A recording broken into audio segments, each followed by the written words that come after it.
Hi guys, today we're going to talk about an awning. It's budget and it doesn't suck. Sound good? Okay, that's it. This is the San Hima 270 degree awning. I say budget because it's only 440 bucks or so.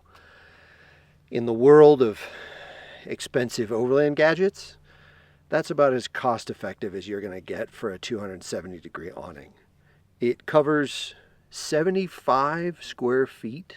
That's pretty rad. Good size. It's worked perfect for us. We've been using it a bunch this summer. Worked great even in rain. We haven't tested it in the snow yet, but judging by its rain performance, I'm assuming snow performance will be just fine. It's about 45 pounds. I appreciate that.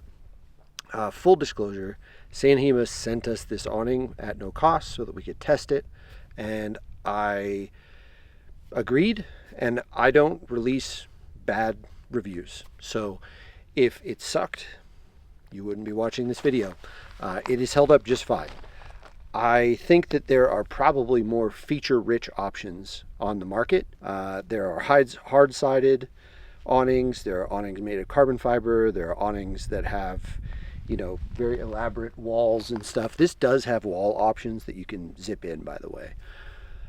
But none of those awnings are 450 bucks. So honestly, I think that the thing is a steal. It's available on Amazon, so it's like super easy to get. You can just buy it if you're a Prime member. I will leave a link below if you want to buy it. San Hima isn't paying me anything to say this, but if you do buy it with our link, it helps us out. It helps us go travel. So if you want to support us and you've been looking for a budget awning, I think this is a great option. Quick video today. I don't want to waste more of your time. To lay it out in simple terms, if you're looking for a lightweight and effective budget option for an awning, I think this is a great option.